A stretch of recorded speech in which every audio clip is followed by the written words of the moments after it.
El tema a tratar el día de hoy, para el cual he sido invitado, es estrategias en el control de moscas de la fruta en el país, ¿no? Quien les habla es el ingeniero Jesús Barrionuevo Ñaupa. Soy especialista en sanidad agraria, trabajo actualmente en la subdirección de moscas de la fruta y proyectos fitosanitarios de la Dirección de Sanidad Vegetal del SENASA. ¿Por qué es importante tener conocimientos o líneas de acción para el control de esta plaga, ¿no?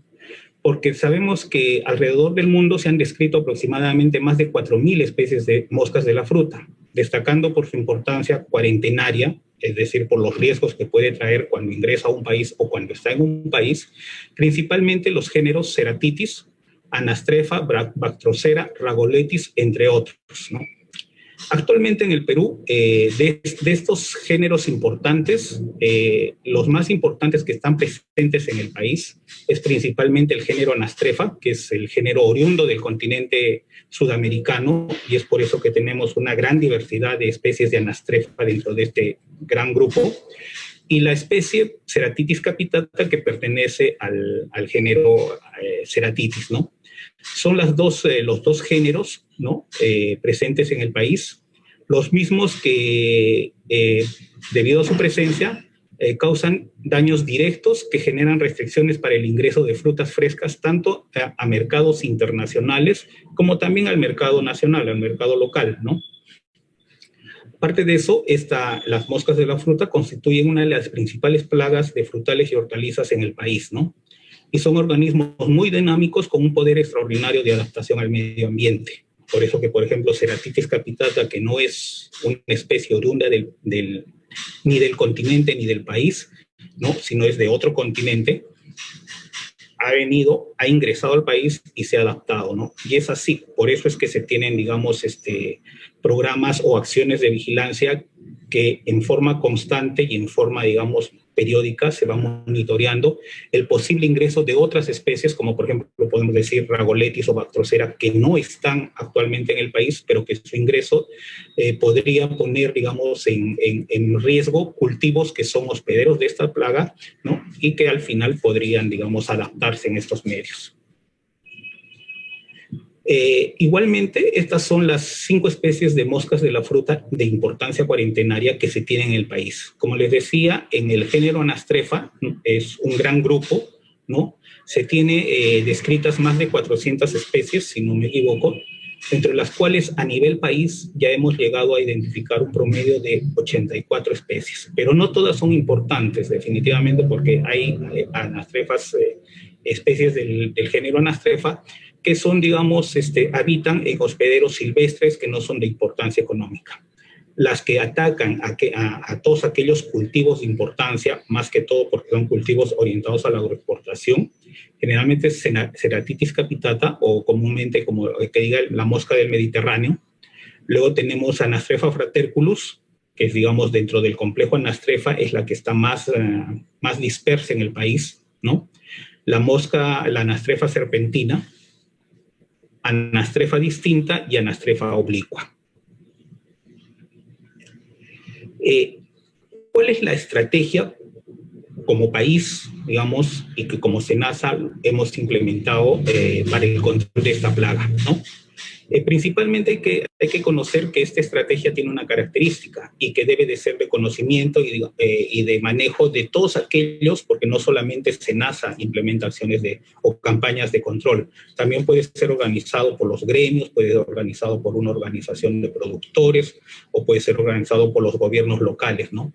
La principal característica es que estas campañas deben partir de una organización. O sea, no podemos hablar de una campaña donde, digamos, la implementación de las diversos componentes que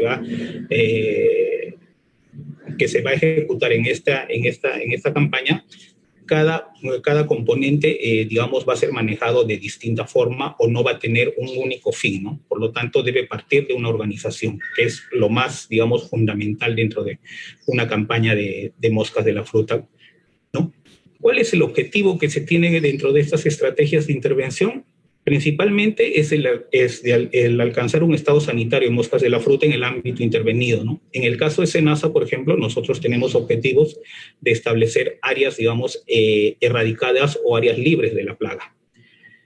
lo cual también si, digamos, un gremio o un agentes externos, ¿no? Como GORES o gobiernos locales, municipales, etcétera, implementan alguna campaña de control, no necesariamente tienen que ir a ese objetivo, ¿no? Porque normalmente su objetivo puede ser solamente hasta llegar a niveles de erradicación y mantener esos niveles en el tiempo, ¿no? El otro objetivo es uno de los principales, yo diría, que es sensibilizar la activa participación de la población involucrada.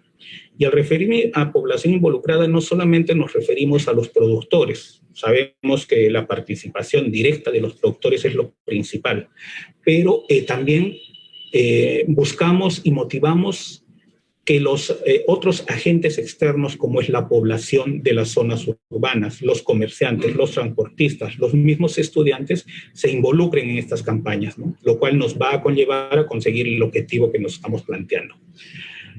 Como fortaleza de esta estrategia es que, como país, contamos con la experiencia en la ejecución de procesos de erradicación, ¿no? Por lo tanto, SENASA, siendo un organismo del sector, en este caso del Ministerio de Agricultura, está abierto, digamos, a brindar toda esa experiencia a todas aquellas organizaciones que tengan el interés de iniciar o implementar campañas de erradicación o campañas de control de moscas de la fruta, ¿no? Los componentes de esta estrategia básicamente son 3 componentes, ¿no? Manejamos el componente de vigilancia, ¿no? Que es el que nos permite tener una idea de cuál es el problema o cuál es la magnitud de nuestro problema. El componente de control, que ya es un componente directamente enfocado a controlar el problema, en este caso la presencia de moscas de la fruta, ¿no? Y el componente de comunicación, que es muy importante porque eso nos va a permitir justamente lo que anteriormente decía, que es la capacitación y sensibilización de los agentes externos, ¿no?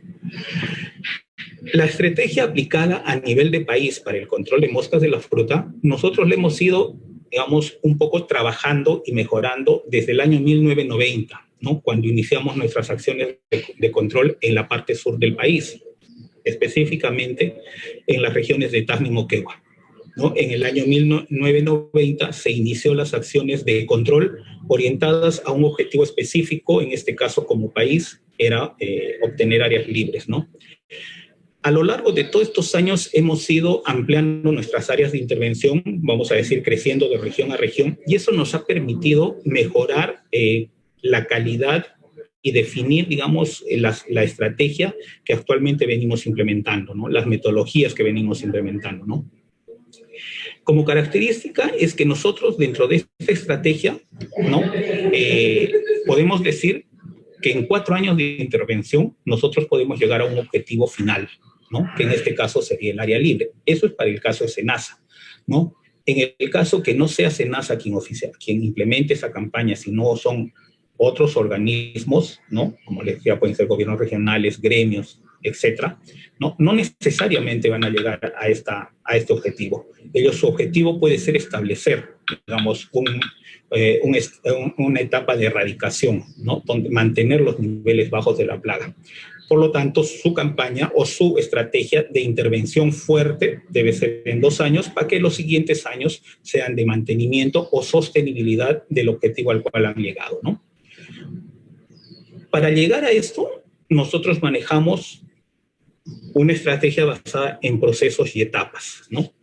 Primeramente, sabemos que entramos a un área, vamos a decirle así, en un área infestada, donde no hay, digamos, acciones de control, ¿no? Donde no se conoce la magnitud del problema. Por lo tanto, ahí implementamos actividades de control o de vigilancia o monitoreo, ¿no? A través del sistema de vigilancia que nos va a permitir justamente poder tener un diagnóstico de la zona y poder evaluar cuál es la magnitud de nuestro problema, ¿no? Una vez que tenemos esa lectura inicial, nosotros implementamos acciones supresivas. En el caso de cualquier gremio que esté interesado en implementar una campaña, igualmente tiene que saber inicialmente cuál es el problema, digamos, al cual se enfrenta para recién iniciar las acciones supresivas. Se denomina acciones supresivas porque vamos a hacer acciones que van a bajar en forma drástica las poblaciones, digamos, de moscas de la fruta, ¿no? Para entrar a estas acciones, a este proceso de supresión, ¿no? Básicamente hacemos lo que nosotros le hemos denominado el control integrado de plagas, ¿no? Que es el uso de diversos tipos de control en un determinado momento y con una determinada justificación, ¿no? Posterior a esto, después de hacer unos procesos de supresión por un determinado tiempo que nosotros acá lo debemos obtener al segundo año, ya podemos estar hablando que entramos ya a una etapa de erradicación, ¿no? A una etapa de baja prevalencia, es decir, que tenemos poblaciones mínimas de mosca, ¿no? Aún vamos a tener presencia de mosca y va a haber daño, sí, pero va a ser mínimo ya, vamos a bajar, digamos, la intensidad del problema. Posterior a eso, nosotros implementamos procesos de erradicación, que es también el uso de las mismas acciones de control, pero ya, digamos, bajo un esquema distinto, que es mediante una planificación diferente, porque acá solamente hacemos acciones de control en forma focalizada, porque la plaga ya debe estar, digamos, focalizada en determinados ámbitos, ya no está dispersa en todo el... Estas acciones de erradicación nos van a permitir que después, igual de otro tiempo de intervención, que posiblemente unos 2 años, nosotros ya podamos estar entrando a otros objetivos. En el caso de SENASA, nosotros perseguimos un objetivo mucho más grande, que es establecer áreas posterradicadas y áreas libres, ¿no? Pero generalmente una campaña que no es ejecutada por SENASA, lo que debe buscar es llegar a una etapa 2 o una fase de erradicación, donde las poblaciones, tanto de estados adultos como de estados inmaduros, deben ser mínimas, lo cual representa, digamos, un bajo riesgo y lo cual se va a ver reflejado en la cantidad de fruta infestada que pueda estar, digamos, cosechando al final de su campaña. Los componentes de esta estrategia, como les decía, son básicamente la vigilancia, la cual se desarrolla en forma permanente. Las acciones de vigilancia deben ser realizadas desde el día 1 que inicie mi campaña y mantenerlas en forma permanente, porque eso me va a permitir conocer, digamos, el día a día de cómo se viene incrementando o cómo se viene comportando la plaga. Básicamente estas acciones de vigilancia están enfocadas a lo que es la instalación de trampas y el muestreo de frutos, ¿no? Luego la otra acción es la comunicación, que también es en forma permanente, ¿no? Y eso me va a permitir que la población esté en constante, digamos, comunicación y refrescamiento de todo, digamos, los conceptos y el problema que es mosca de la fruta, ¿no?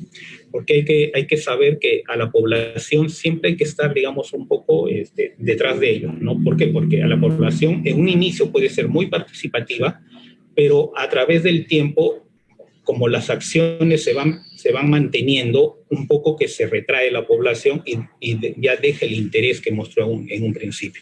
Entonces es lo que siempre debemos estar buscando, que el interés se mantenga, ¿no? Por estar participando.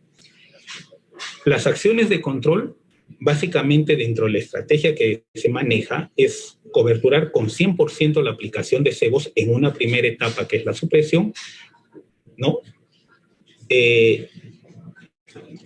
Implementado en forma paralela con las acciones de control cultural, ¿no? Cuando ya avanzamos, digamos, a una etapa de erradicación, ¿no? Cuando queremos y buscamos otro objetivo que es post-erradicar o área libre, generalmente a estas actividades se suma otra actividad que es la liberación de moscas estériles, ¿no? Pero eso es cuando el objetivo es, digamos, tener un área libre. Pero si nuestro objetivo no es tener un área libre, no es necesario la implementación de esta actividad, ¿no? Es suficiente mantener nuestras aplicaciones de cebos con las medidas de control cultural, ¿no? Y por último, con el fin de darle sostenibilidad a esto, ya sea al país, a la región, al ámbito, a la provincia, al distrito o al caserío, donde se está implementando una estrategia, debemos de pensar desde el inicio que debemos de implementar también acciones de protección, ¿no? Con la finalidad de evitar el riesgo o el ingreso de fruta infestada que vaya a poner en riesgo todo el trabajo que se está haciendo dentro de esa área donde hay una campaña, ya sea oficial o una campaña implementada por otro organismo, ¿no? Las etapas como parte de esta estrategia, como les decía, son la prospección y el monitoreo, que se caracteriza básicamente por la implementación de un sistema de vigilancia, no se hace otra cosa. Cuando ya entramos a una etapa de supresión, ahí la característica es la aplicación de cebos y el control cultural, con la característica que el control químico o la aplicación de cebos es la actividad, digamos, primordial o número uno, ¿no? Y en segunda importancia, vamos a decir así, es las acciones de control cultural, ¿no? ¿Por qué? Porque cuando entramos a una etapa, digamos, de supresión, lo que nos importa es, digamos, bajar las poblaciones adultas en el menor tiempo posible y de esta manera poder utilizar estos elementos químicos, vamos a decir, solamente en un periodo de tiempo corto, ¿no? Porque en este periodo vamos a hacer aplicaciones, digamos, fuertes o intensas de químicos. Entonces, el objetivo es hacer aplicaciones intensas, pero bajar las poblaciones adultas, ¿no? Entonces, paralelo a eso se hacen las acciones de control cultural, ¿no? Que nos van a permitir también bajar, no quizás en la misma intensidad, ¿no? Pero también vamos a bajar las poblaciones, digamos, inmaduras de la plaga, ¿no? La tercera etapa, como les decía, la erradicación, que en este caso las dos actividades siguen siendo, tanto la aplicación de cebos como el control cultural siguen siendo las actividades importantes, pero ya cambian de prioridad o de importancia, ¿no? En este caso es más importante un control cultural que el control químico.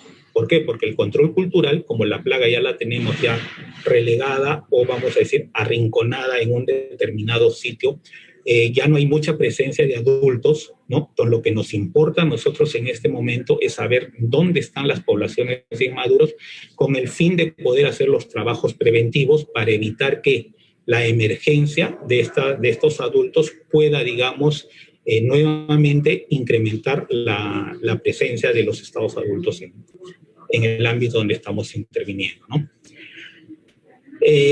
En este caso, como les decía, hasta esta etapa de erradicación es, digamos, el manejo que necesariamente le van a dar cualquier organización o cualquier, digamos, asociación de productores que tenga el interés de implementar acciones de control.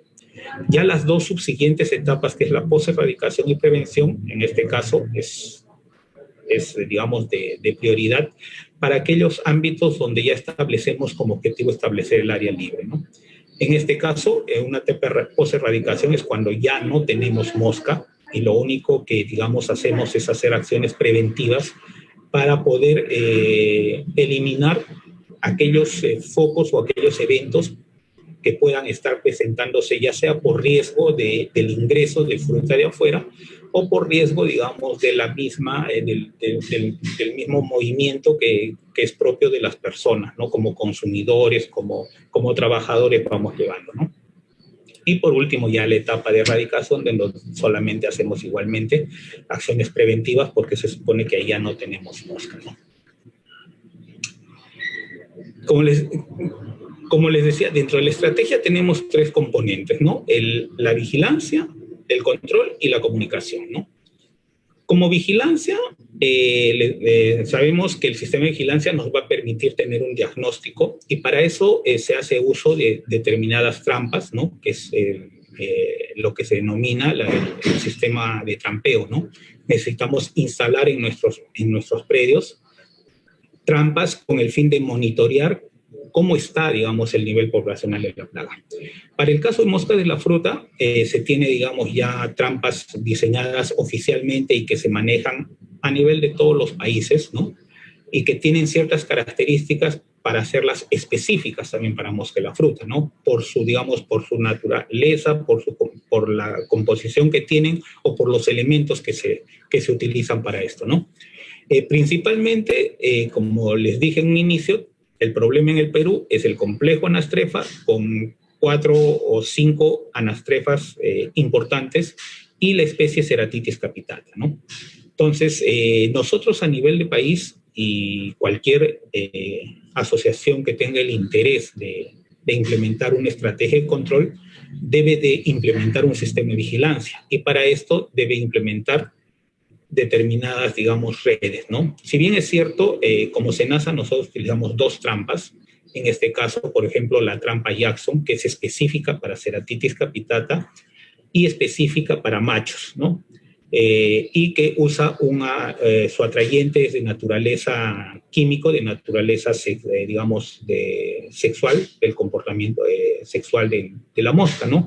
Porque es un trimelure que emite un olor característico que el macho de Ceratitis capitata emite para poder, digamos, tener sus hábitos de comportamiento, ¿no?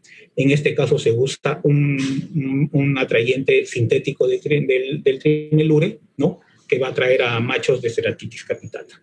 En este caso, las trampas Jackson está más orientada, digamos, en el caso no fuera SENASA quien va a implementar, sino es una organización, digamos, para áreas de exportación, porque por protocolos de trabajo, generalmente los mercados de afuera donde se ubican los productos solicitan o condicionan, digamos, la presencia de este sistema de trampeo, ¿no?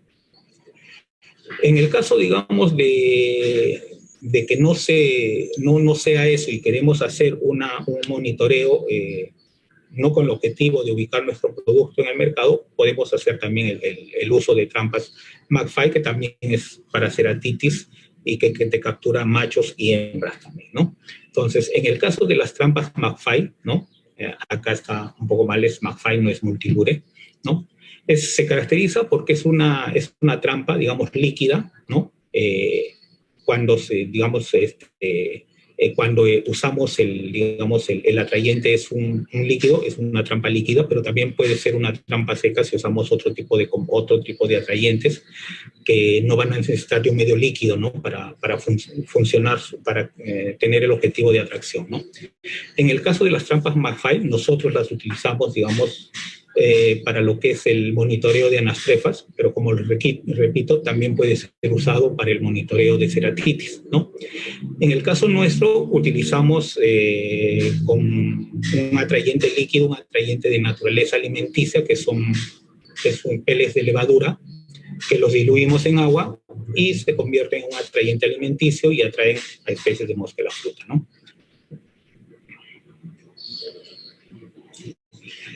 Las acciones de control, ya como segundo componente de la estrategia, estamos las acciones de control. Entonces, básicamente, como les decía, nosotros implementamos acciones de control bajo el esquema de un control integral de plagas.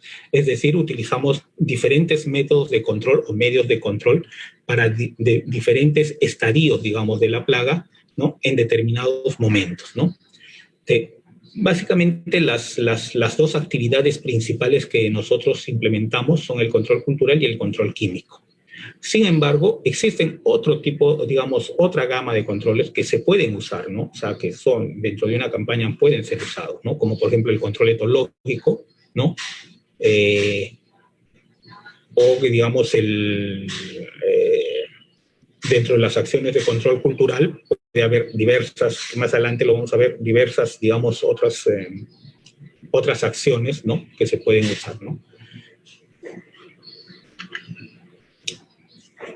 ¿Cuándo debemos implementar acciones de control para moscas de la fruta, ¿no? Primeramente, si deseamos establecer condiciones sanitarias de la plaga, objetivo en una área determinada, ¿no?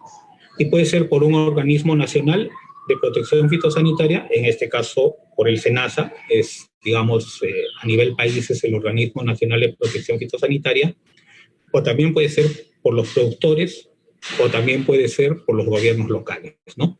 O sea, pero es que ya sea por SENASA, por los productores o gobiernos locales, ¿no? Se tenga el interés de establecer una condición sanitaria en un determinado ámbito, ¿no?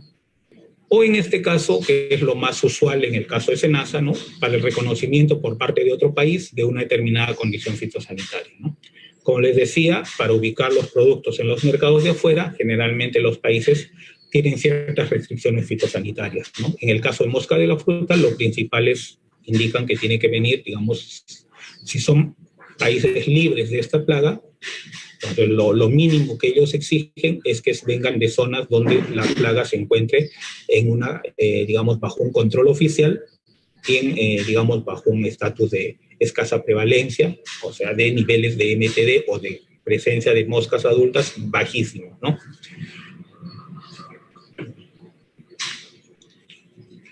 Dentro de las actividades de control, básicamente tenemos el control cultural mecánico, que dentro de sus ventajas de este control y que, digamos, lo hace accesible a cualquier productor, ya sea un productor pequeño, un productor mediano o un productor, digamos, dedicado a la exportación, es que es de bajo costo, ¿no?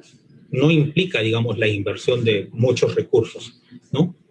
Luego, porque no causan una contaminación ambiental, ¿no? Cualquier actividad que se haga dentro de este control cultural mecánico, definitivamente no vamos a tener problemas, digamos, con la modificación del medio ambiente, ¿no?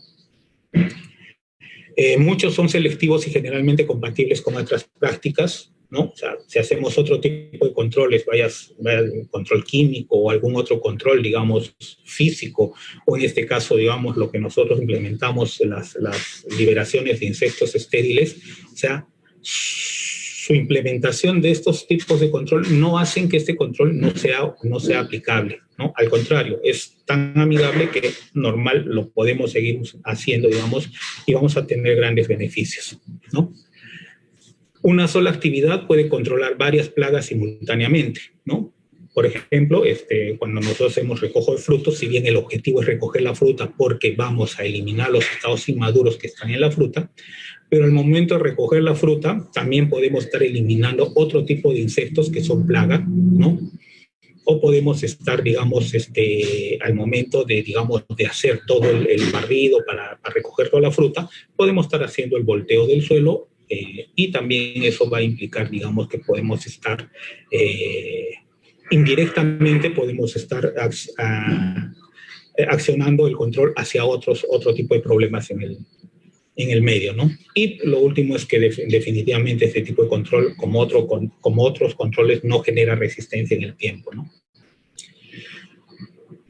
Lo principal que tenemos que tener en cuenta para poder implementar un control cultural mecánico es la capacitación a los productores, ¿no? Si bien es cierto, son actividades muy sencillas y digamos, de fácil implementación en campo, pero es importante capacitarlo al productor para indicarle cómo debe hacerlo, ¿no? Por ejemplo, en el caso de si nuestras acciones de control cultural van a ir a lo que es el recojo y entierro de frutos, nosotros tenemos que orientarlo y capacitarlo al productor primeramente, que no solamente se debe recoger la fruta que está en el suelo, ¿no? Porque la mayoría de productores lo que hacen es recoger la fruta del suelo, ¿no? Y ya se asume que con eso se está, digamos, haciendo una actividad de control eficiente. Es una actividad de control, sí, pero no está siendo eficiente. ¿Por qué? Porque no estamos atacando todo el problema, ¿no? Entonces, no es solamente recoger la fruta del suelo, sino también es recoger la fruta que se encuentra en planta, ¿no? Entonces, hay que capacitarlo y hay que informarle al productor que en la planta también se debe recoger todos aquellos frutos que ya son remanentes de cosecha, que están sobremaduros, que ya no van a ser comercializados. Entonces, también hay que recogerlos, ¿no? Entonces, posterior a eso, también hay que instruirlo y hay que orientarlo a cómo se debe destruir esta fruta, ¿no? Principalmente el medio más efectivo y más fácil y que nos garantiza una eliminación del 100% de estos estados inmaduros es enterrarlo, ¿no? Pero el entierro también significa tener un procedimiento correcto, no es solamente abrir un hoyo, echar la fruta y taparlo y listo. ¿Por qué? Porque si hacemos eso, definitivamente las larvas van a salir del fruto, si son larvas que ya están, digamos, en etapa 3, que son larvas ya para empupar, ¿no? Entonces van a salir, como van a encontrar un sustrato, que en este caso es la tierra, van a empupar y luego van a emerger y nuevamente van a salir. Entonces, de nada nos sirvió enterrar la fruta, ¿no? Entonces, hay que tener, digamos, ciertas consideraciones. Hay veces son, digamos, pueden pensar que es, pero cuán importante o cuán necesario es hacer eso, si para mí suficiente es hacer el hueco, meter la fruta y darle su capa de tierra, ¿no? Entonces, lo primero, como les dije, es garantizar que esa posible mosca que vaya a emerger no salga. Y la forma de garantizar que no salga es, primero, que tenga una buena, digamos, un buen distanciamiento de la última capa de tierra que le hemos echado con la superficie del suelo, ¿no? Si garantizamos que tiene más de 30 o 40 centímetros, o sea, esa distancia, esa altura va a garantizar que esa mosca posiblemente que la haya meter no va a salir, porque no va a poder salir, ¿no? Por lo dificultoso que les va a representar poder salir, ¿no? Lo otro es, ¿no? En la última capa, aplicarle una capa de cal o cualquier otro elemento, que puede ser ceniza en este caso, digamos, ¿no? No necesariamente cal, ¿no?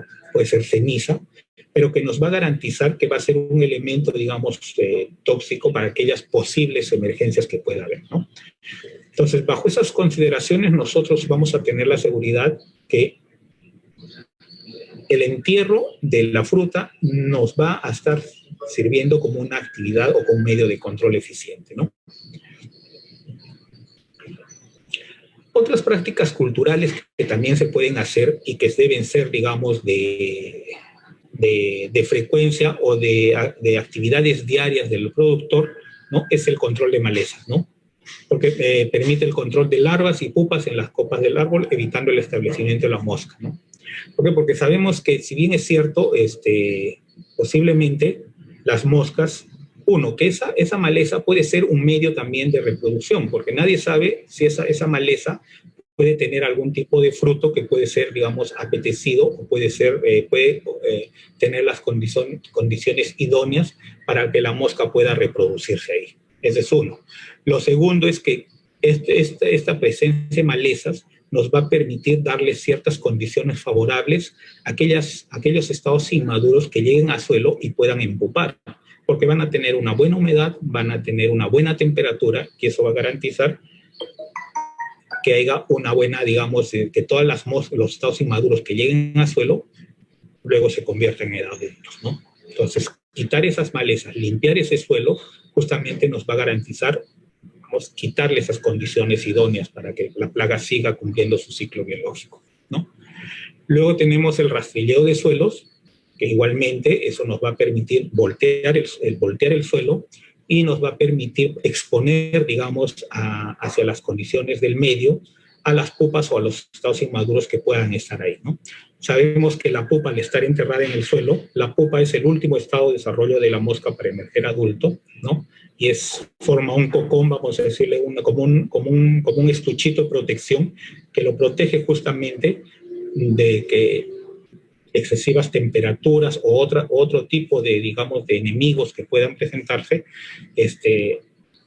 no lo dañen. Entonces, al nosotros hacer el rastrilleo o voltear el suelo, estas pupas las exponemos al medio. En este caso, digamos, si es una zona con temperaturas altas, podemos exponerla y podemos exponer estos estados o estas pupas a condiciones de temperaturas que no van a soportar y por consecuencia van a matar estas pupas, ¿no?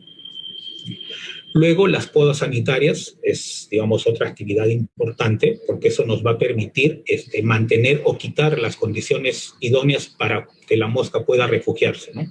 Generalmente en los predios, en los cultivos, lo que nosotros tenemos son nuestros frutales y los dejamos ahí, ¿no? Ahí están los frutales, año a año están produciendo, pero nosotros lo único que nos preocupamos es que le llegue de vez en cuando el agua para que nos garantice que durante la época de floración y formación de frutos vaya a producir algo, ¿no? Pero no, digamos, no le damos un mantenimiento. Es igual que nosotros necesitamos, ¿no? O sea, nosotros por hábito tenemos hábitos de higiene, ¿no? ¿Por qué? Porque eso nos garantiza cierta, digamos, cierta sanidad de nosotros mismos, ¿no? Es lo mismo, una planta necesita un proceso de mantenimiento, no es dejarla en campo y bueno, que la naturaleza se encargue de hacer el resto, ¿no? Entonces, por la planta misma hay que darle un proceso digamos, de mantenimiento, en este caso son las podas. Y ya para efectos de controlar la plaga es para quitarle, digamos, medios de refugio para la plaga. ¿Por qué? Porque un árbol o un frutal frondoso, con bastante follaje, con bastante área verde, todo, va a ser un medio mucho más, digamos, apetecible de refugio para una mosca de la fruta, porque va a encontrar, digamos, en horas donde las temperaturas son altas o la presencia de radiación solar es alta, o áreas donde, digamos, la presencia de vientos es fuerte, va a encontrar, digamos, el medio adecuado para refugiarse y que tanto la temperatura, el viento, no, digamos, no le haga daño. Entonces, por eso es importante siempre hacerle un proceso de mantenimiento a los cultivos que tenemos en nuestros huertos o en nuestros predios, ¿no? Y la cosecha oportuna, que también, como les digo, o sea, hay veces nosotros dejamos la fruta en el árbol y creemos que no va a pasar nada, al contrario, ¿no? La mosca va a tener, digamos, las condiciones o los medios de reproducción más idóneos como para poder establecerse ahí. Entonces, al tener, digamos, sustrato para poner en mayor cantidad, entonces vamos a tener, digamos, gran presencia de moscas, vamos a tener poblaciones, altas emergencias de mosca en la fruta. ¿Por qué? Porque vamos a tener gran cantidad de estados inmaduros. Por eso que es importante cosechar oportuno y no dejar en planta remanentes ni frutos que están sobremaduros, ¿no? La otra actividad es, como les decía, es el control etológico, y esto más bien está orientado a lo que es el control de estados adultos. Básicamente es el control de estados adultos, y el principio de este control es aprovechar el comportamiento propio del insecto, ¿no?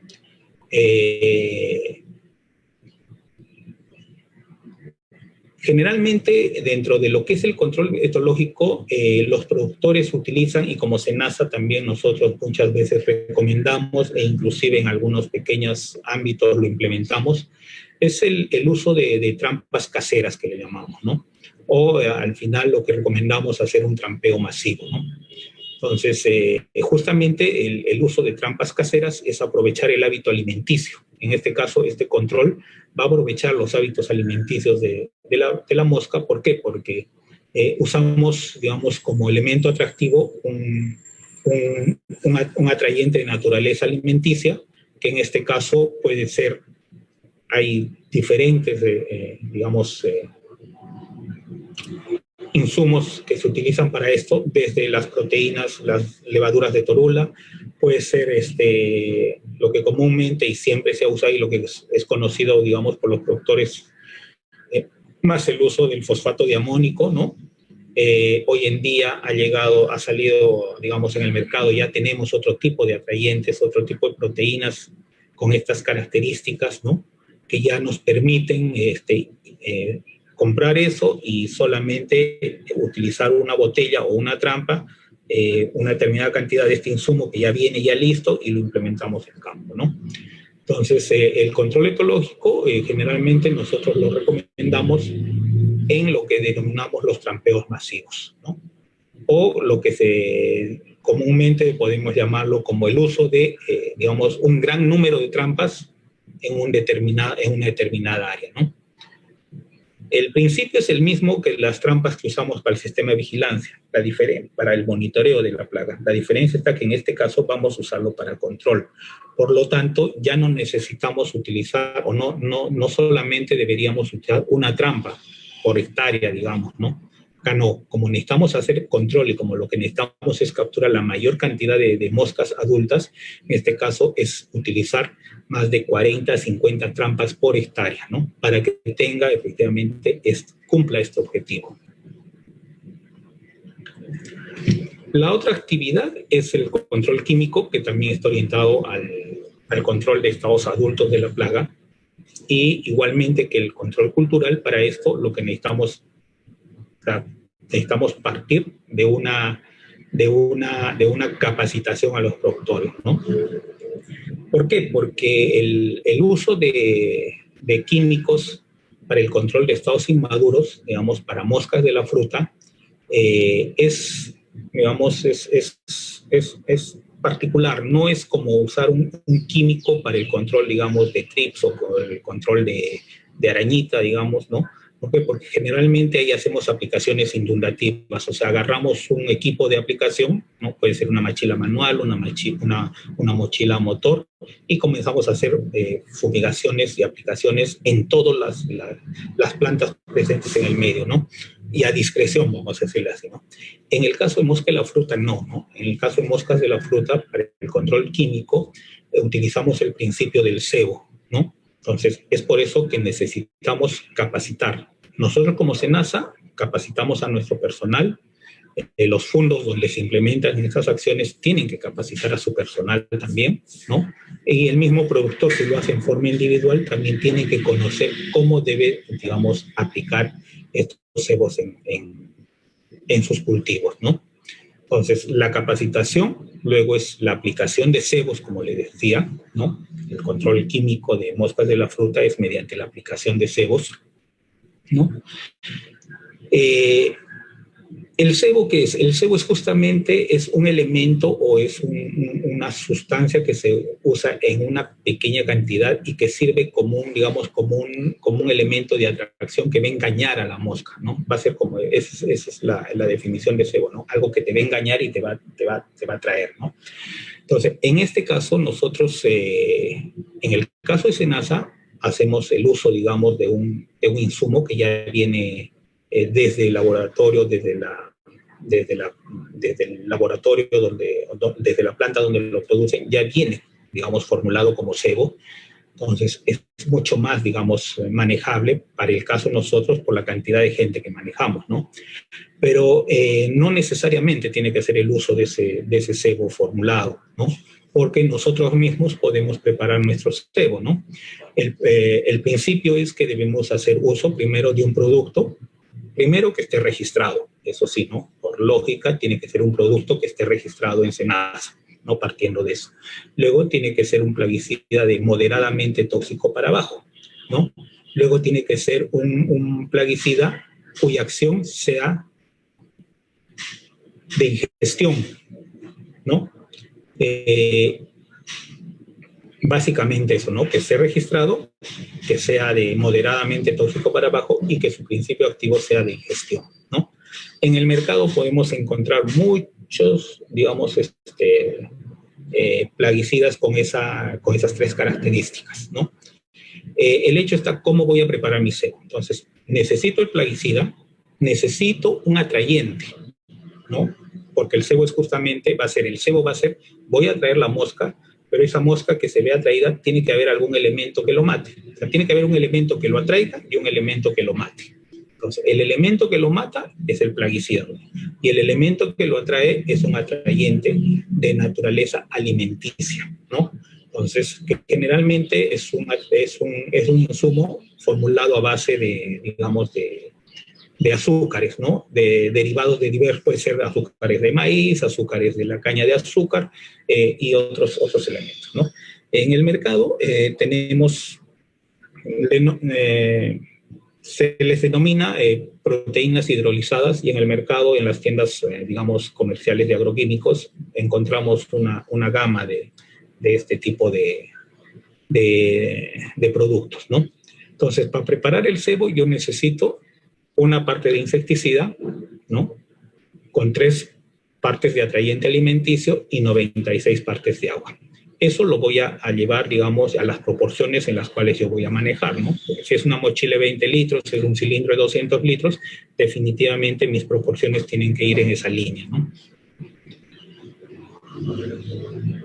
La forma de preparar este cebo es, digamos, también debemos de tener mucho cuidado porque no es mezclarlo, ¿no? Porque digamos, de la preparación y de la mezcla va a depender mucho digamos, la efectividad la efectividad de este cebo que lo vaya a usar en campo, ¿no? Entonces, el principio es que debo tener los 3 elementos bien homogenizados, ¿no? Entonces, primero que no debo de mezclarlos al mismo tiempo los 3. O sea, no agarro el atrayente, el insecticida y el agua, lo mezclo y ya está, ¿no? Debo ir por partes, ¿no? Primero debo tener el agua, ¿no? Luego debo agregar el atrayente que vaya a utilizar y una vez que estén los 2 elementos, debo proceder a hacer toda una homogenización del producto, es decir, mezclar el agua con el atrayente. Una vez que he obtenido esta homogenización y el producto esté totalmente mezclado, bien homogenizado, recién puedo aplicarle el elemento tóxico o el insumo tóxico que vaya a usar, en este caso el insecticida, ¿no? Una vez que le agrego el insecticida, nuevamente hago el proceso de homogenización, ¿no? Entonces comienzo a hacerle una mezcla uniforme y continua por un determinado tiempo que me garantice que esos tres elementos van a estar correctamente mezclados, y recién ahí procedo a hacer la carga ya al equipo que vaya a usarlo como, digamos, como herramienta para hacer las aplicaciones del cebo, ¿no? Una vez que tengo este cebo en campo, entonces, ¿cómo lo voy a aplicar? ¿No? Como les decía, el uso de estos cebos, o sea, desde el momento que es un cebo, no lo voy a aplicar en todo el árbol, porque tendría, digamos, no es lo correcto, ¿no? Pues lo que voy a buscar es primeramente una zona correcta o idónea para la aplicación de este cebo, ¿no? Entonces, una vez que tenga esa zona, que tengo que ver altura principalmente, porque no lo voy a aplicar en la parte baja ni en la parte alta del árbol, porque en la parte baja, definitivamente, por la misma, por el término de la copa y por la misma amplitud que hay, ahí va a haber corrientes de aire muy fuertes, ¿no? O presencias de temperaturas no idóneas, digamos, y la mosca no va a estar ahí. Por naturaleza no va a ir a las partes bajas la mosca, o sea, no va a vivir ahí. Y en las partes altas tampoco. La mosca donde se mueve más, ¿no? Es en los tercios medios de las copas de los árboles. ¿Por qué? Porque ahí encuentra las condiciones óptimas como para poder vivir, ¿no? Entonces, como sé que ahí va a estar, yo tengo que aplicarle en esa zona, ¿no? En el tercio medio superior del árbol, ubicar mi cebo, ¿no? Ahora, ¿en qué orientación lo tengo que hacer?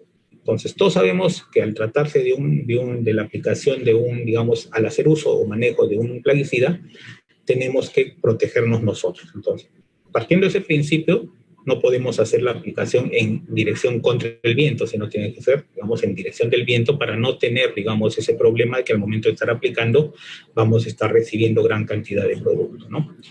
Y lo segundo, tratar de buscar, digamos, zonas o áreas del árbol donde la radiación solar, o sea, tenemos que orientar por dónde sale el sol sale por el este, entonces tenemos que ir en esa dirección. ¿Por qué? Porque sabemos que como el sol sale en esa dirección, digamos, las zonas más, digamos, donde les va a caer los primeros rayos solares, donde va a estar la presencia, digamos, de sol en mayor tiempo, va a ser en esa dirección.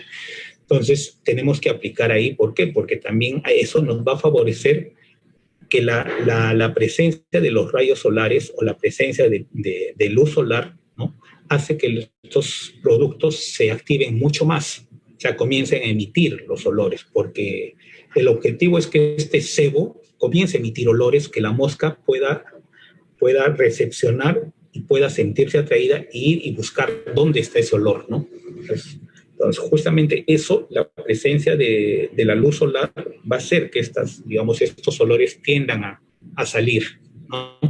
Entonces, y va a haber, digamos, una mayor presencia de olores y la mosca va a sentirse atraída, ¿no? Y bueno, como les decía, otra actividad es el uso de la técnica del insecto estéril, que es en realidad es la cría en laboratorio en forma masiva del mismo insecto, ¿no? O sea, de la misma mosca en la fruta, se cría y se somete a procesos digamos, de irradiación para lograr la esterilidad de estas moscas. En la actualidad nosotros manejamos solamente moscas, digamos, del género macho, o sea, los machos son los que los esterilizamos y son los que los liberamos en campo, ¿no? Y esta técnica se usa en zonas donde ya ha habido un control, ¿no? Y las poblaciones de moscas silvestres son relativamente bajas y están digamos, en los límites de llegar a áreas libres, ¿no? ¿Por qué? Porque eso nos va a garantizar que no hay mucha mosca silvestre y las posibles moscas que estén por ahí volando van a ser capturadas por estos machos estériles, ¿no? Ese es el principio de esta técnica, ¿no? Y la metodología, ¿no? Actualmente nosotros hacemos el uso de las bolsas de papel, ¿no? Nuestra liberación, vamos a decirle que digamos, el procedimiento es en forma manual. nuestro personal hace la ubicación de las bolsas en determinados puntos que ya los establecemos, ¿no? Y cuelgan las bolsas, las abren y eso permite que las moscas salen y comiencen a dispersarse en todos los ámbitos, ¿no? Esta técnica generalmente la tenemos implementada solamente en la zona de Tacna, porque es una región donde se encuentra en condición de área libre, ¿no? Con algunos brotes o eventos en las zonas urbanas y en las zonas periféricas a las zonas urbanas, ¿no? Y bueno, y lo último es, digamos, una de las actividades también importantes y que ya es una actividad que lo implementa cada productor o los interesados, digamos, es la cuarentena predio, ¿no? Que está dirigido básicamente a hacer el control de estados adultos de la plaga, ¿no? Y también estados inmaduros, ¿no? Cuando hacemos el comiso de fruta infestada, ¿no? Pero las principales actividades que se hacen en esto es la inspección en los puntos de acceso, ¿no? Lo que deben implementar los predios es la inspección en sus puntos de ingreso al fundo, ¿no? O a su predio, porque no necesariamente puede ser un fundo, sino un predio también, ¿no? Donde se inspeccionan todos los, digamos, lo que traen los trabajadores que van a ingresar al predio, ¿no? Con el objetivo de evitar el ingreso de frutas que puedan poner en riesgo las acciones de control que se vienen implementando, ¿no? Y el comiso de frutas, porque hay que, digamos, siempre informarles a los trabajadores, ¿no? Que no traigan fruta, y si son recurrentes o hacen caso omiso, lo que queda es comisarles esa fruta y destruirla, ¿no? Bueno, y al final, toda esta estrategia, con todas las actividades que se desarrollan, no pueden, digamos, tener una sostenibilidad si no hacemos campañas de comunicación en forma permanente, ¿no? Dirigido, como les digo, a todo público, ¿no? Ya sean a los productores, ya sea a los comerciantes, ya sean al público usuario, ¿no? Ya sea a los escolares, todos los que estamos involucrados en este problema, ¿no? Que al final la cadena somos todos, ¿no? Porque generalmente creemos que el problema solamente es el productor que tiene su fruta infestada en campo. No, porque es también el transportista que, digamos, en esa actividad propia va movilizando la carga. Muchas veces trae carga, digamos, infestada. Pueden ser los mismos consumidores que vamos al mercado, compramos esa fruta, la llevamos a casa, ¿no? Y lo comen nuestros hijos, capaz no tenemos el cuidado de que esos desechos vayan a un recipiente o a un tacho, digamos, de basura, sino lo botamos al jardín, lo botamos a la calle. Ese es otro medio, digamos, de diseminación de la plaga, ¿no? Muchísimas gracias. Creo que me he pasado un poco del tiempo, pero he tratado de hacerlo lo más concreto posible. Gracias. Bien, agradecemos a ingeniero, le agradecemos por su participación. Bien, tenemos una serie de preguntas que han hecho las personas que nos están siguiendo a través de Facebook, y justamente antes de terminar usted mencionó que no solamente el productor tiene la responsabilidad de hacer este control y usar estas estrategias, sino también el público general, y esta es una de las preguntas que quería realizar, ¿no? Dice, ¿el público general también puede ayudar a prevenir esta plaga? ¿De qué manera? Claro, vamos a llamarle público general, vamos a sacarle ese público general al productor y a los comerciantes, ¿ya? Porque generalmente son los que, digamos, creemos que son los que tienen, digamos, la facilidad de mover más la plaga. Y no es tan cierto, porque el público, como le decía, un ama de casa o cualquier otra persona, un trabajador, ¿no? X, ¿no? Es también un factor, digamos, de riesgo para la plaga. ¿Por qué? Porque, o sea, si no tomamos conciencia de que nosotros primero debemos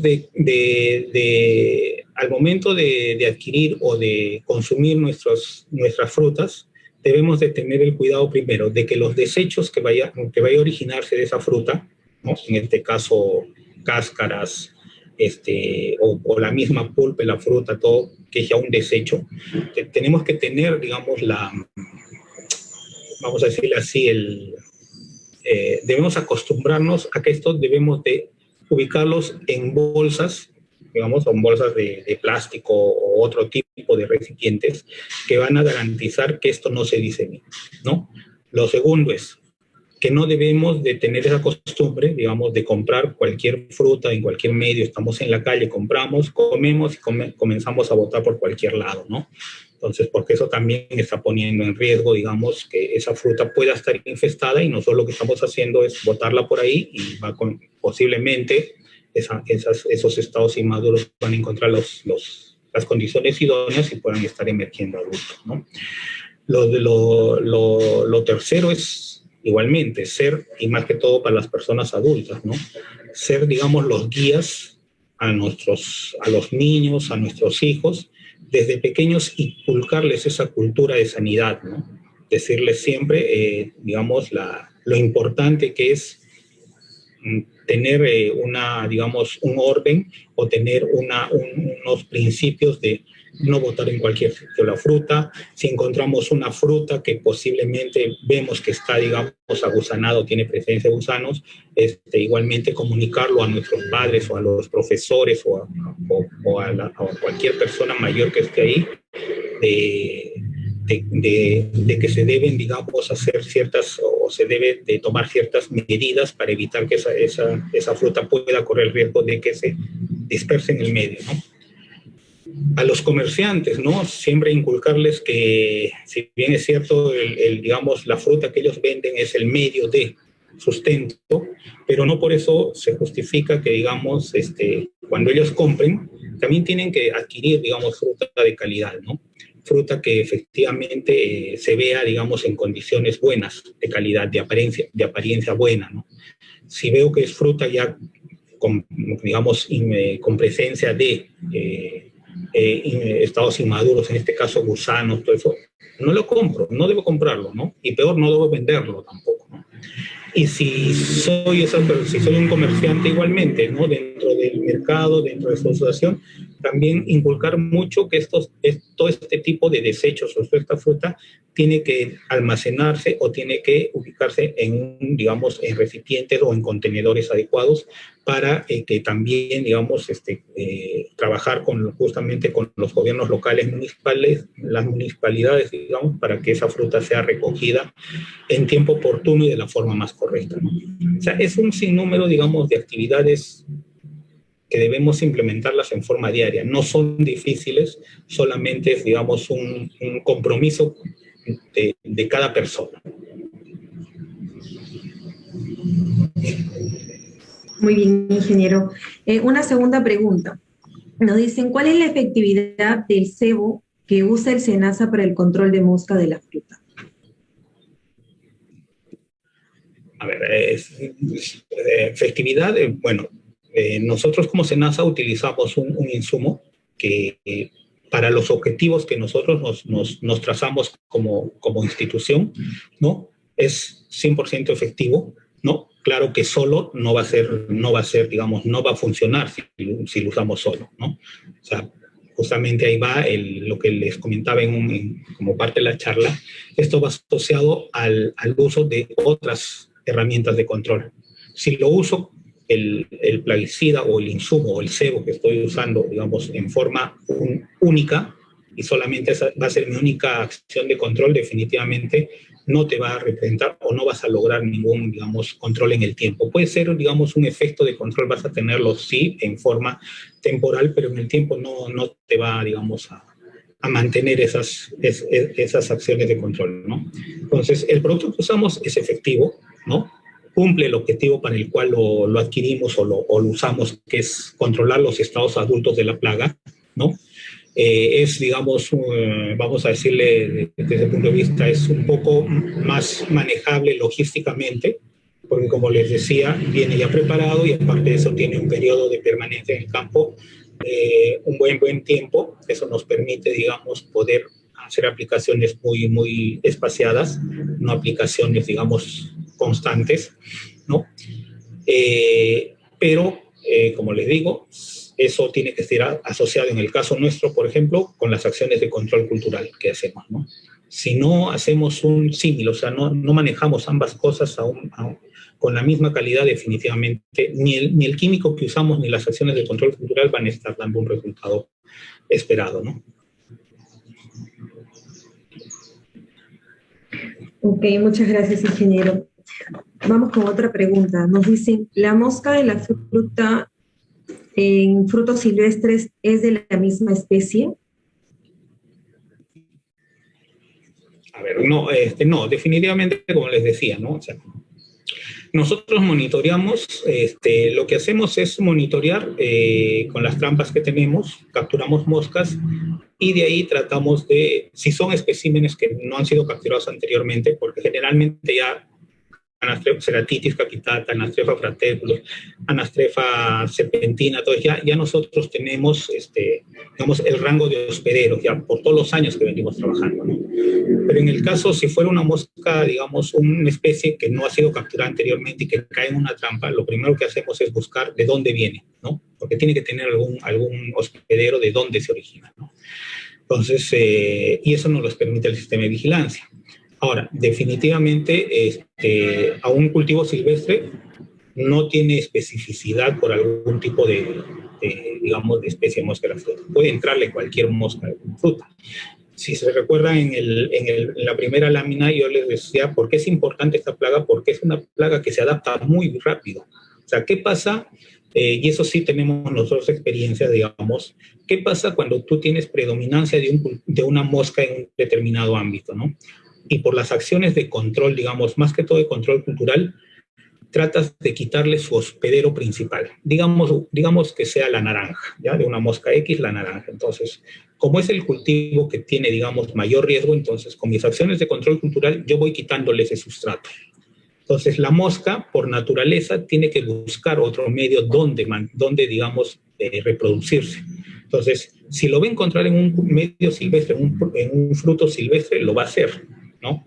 Entonces, no hay cultivos silvestres específicos, digamos, para una determinada especie de mosca de la fruta.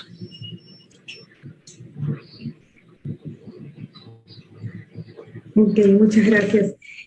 También tenemos otras preguntas que nos están haciendo por Facebook. Es la siguiente, dice, buenas tardes, en la aplicación de Cebo GF120, ¿cuál es la aplicación más óptima, por dentro o por fuera de la planta?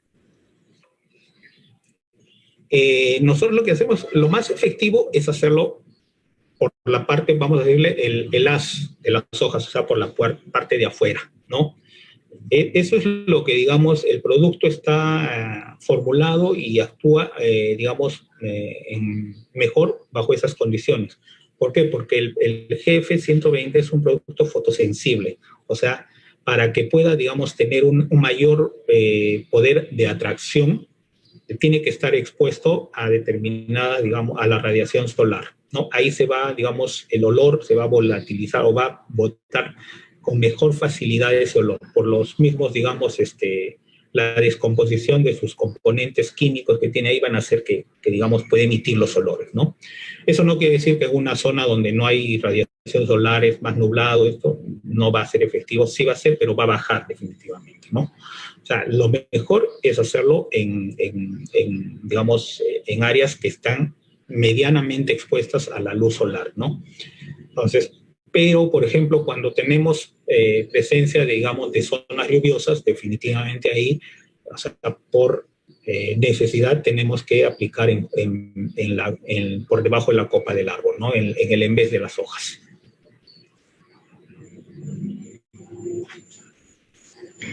Bien, nos hacen otra pregunta. Es un productor, se llama Narciso. Nos dice, ¿qué ingredientes se recomienda para control etológico y qué ingredientes activos de químico? Para control etológico, como les decía, lo más accesible es el fosfato diamónico. Es lo que, digamos, se consigue a menos costo, pero definitivamente tiene un comportamiento en campo y una efectividad, sí, como cualquier otro tipo de control, ¿no? Pero si queremos hacerlo un poquito más eficiente, podemos, digamos, adquirir levaduras de torula o peles de torula, de levadura de torula, ¿no? Que es como la levadura de cerveza, ¿no? Entonces, eso lo mezclamos con agua y digamos, lo disolvemos y eso digamos, ese sería nuestro elemento atractivo, ¿no? Otros en el mercado, como les decía, existen, no les voy a decir los productos comerciales, ¿no? Pero existen en el mercado atrayentes de naturaleza alimenticia. Actualmente yo creo que hay 3 o 4 productos que se pueden usar, ¿no? Que son recomendados para mosca de la fruta, ¿no? En cuanto a, creo que la otra pregunta era el ingrediente activo supongo, del químico, ¿no? Como les decía, en realidad la mosca de la fruta es un insecto muy sensible vamos, a la exposición de elementos tóxicos. Es por eso, por ejemplo, es por eso que el producto que nosotros usamos, digamos, la concentración es bajísima del ingrediente, del elemento tóxico, ¿no? Del ingrediente activo, es muy, muy baja, ¿no? En ese sentido, la mosca de la fruta es sensible a cualquier ingrediente activo. Lo único que hay que tener en cuenta, como les repito, es usar un producto de moderadamente tóxico para abajo y que sea de contacto, porque su acción sea por ingestión. ¿Por qué? Porque si voy a usar un cebo, mi objetivo es que coma ese cebo la mosca, ¿no? No es que se pegue, o sea, que su cuerpo roce con el cebo, no. Mi objetivo es que ese cebo lo coma, lo ingiera la mosca, ¿no? Entonces, al ser ese el principio, el elemento tóxico, la sustancia tóxica, tiene que ser su acción su acción tiene que ser por ingestión, ¿no? O sea, tiene que comerlo la mosca para que le haga daño, ¿no?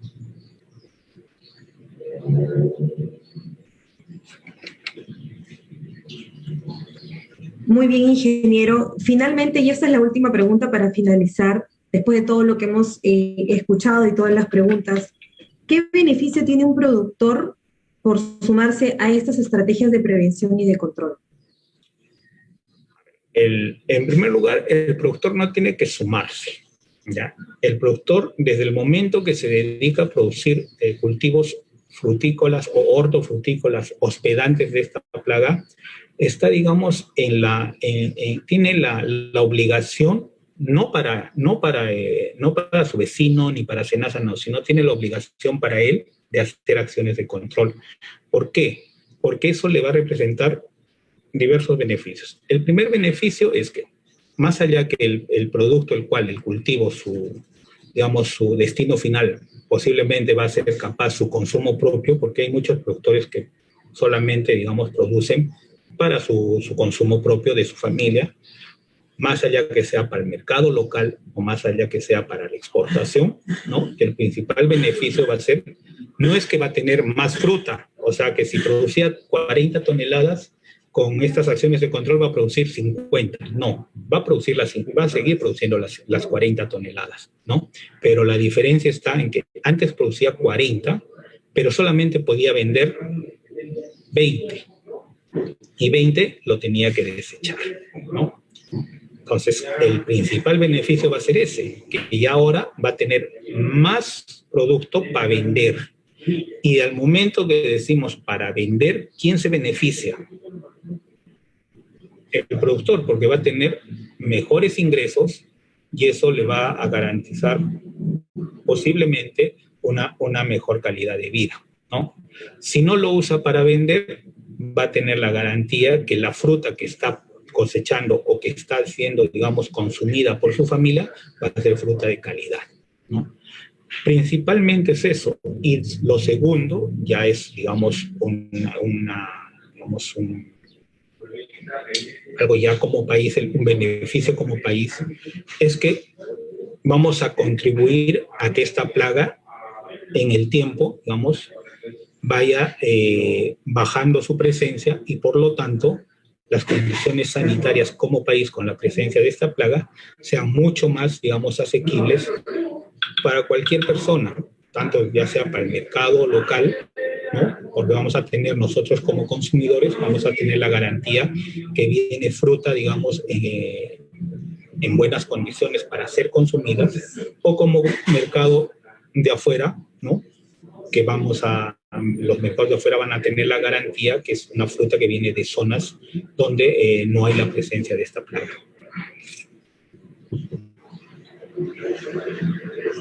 Muy bien, muchas gracias, ingeniero. Nos ha quedado clarísimo toda la charla, todas las preguntas que ya fueron respondidas por los usuarios en Facebook. Entonces, vamos a culminar con esta charla, no sin antes recordarle a todas las personas que nos siguen que pueden continuar viendo contenido de sobre mosca de la fruta en el transcurso de la semana. Pueden ingresar a nuestras redes sociales, Facebook, seguirnos por Twitter, Instagram y también los videos en YouTube.